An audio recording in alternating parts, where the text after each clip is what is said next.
My business is called the Piccadilly Flower Company. We really specialise in weddings. Everything from packaging to the wrapping to the vases we use. I always try to get the best that we can. It means we source things from all over the place and we spend a lot of time finding our materials and even our flowers. I was always really fascinated by flowers. My grandmother had a beautiful garden in North Wales, which I always loved, all her roses, and she used to put the tea leaves on them, and it wasn't till later that I sort of yearned to go back to those floral things and those botanical interests. And so after working in an office for a little while, I decided that I would start going to a florist on a Saturday to volunteer, and basically I didn't go away and they had to give me a job in the end. I just really specialised in doing the event and wedding flowers. They just sort of developed my knowledge and understanding, and the year that I left there we actually did 150 weddings, so I got lots of practice. We thought we need to do something drastic if we're going to get where we want to be, so let's move to another country. And New Zealand just ticked all of the boxes. I was really missing doing flowers and thought I would just do a couple of weddings to satisfy my soul. And that first season I had bookings from October till April, just within a few weeks. I think it's really important to have the bouquet that you want.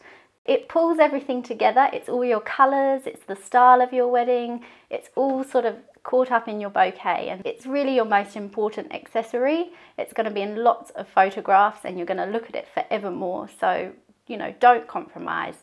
Lots of couples and brides in particular, obviously looking after their bridesmaids, say that they're really struggling to get matching dresses. So I say, why not have mismatching dresses, and everyone can choose their own dress, let them choose one that they like and feel good in, and then tie them all together with matching flowers and hair flowers, and it looks just as thought out, but takes out lots of the stress and probably saves a bit of money too. You're always going to get better value for money if you allow your florist to guide you through the process. So have a really open relationship with them and give them that opportunity to choose some of the flowers and be a part of the design, because you know, you want to make the most of their expertise, and if they've just got that little bit of freedom, then they're going to be able to get so much more out of it for you.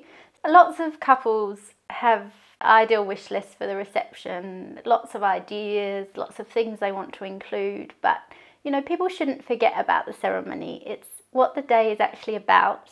And I think it's really important to, you know, include flowers and decorations and consider the overall experience of that short part of the day.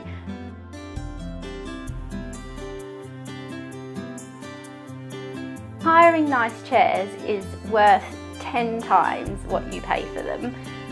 If you really want to achieve a gasp of delight as all your guests walk in, you really need a sea of handsome looking chair backs to meet you. It's so important, like ugly chairs just ruin the whole thing.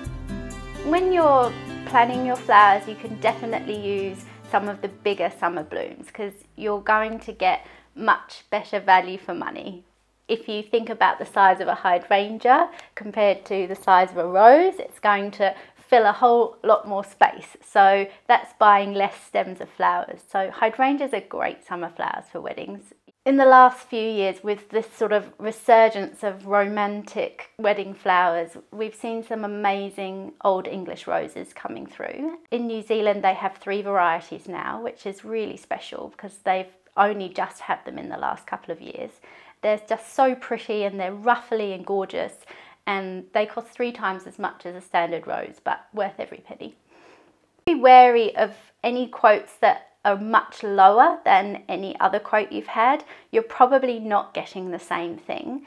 There are lots of different qualities of materials and products that florists can use, and even the quantities that you're going to get. Overall, New Zealand's really up there with being on trend. Like, our weddings are really quite gorgeous, and I mean, we have even our weddings get posted on American blogs, and I opened a magazine the other day from the UK and one of our bouquets was in there that I didn't even know about.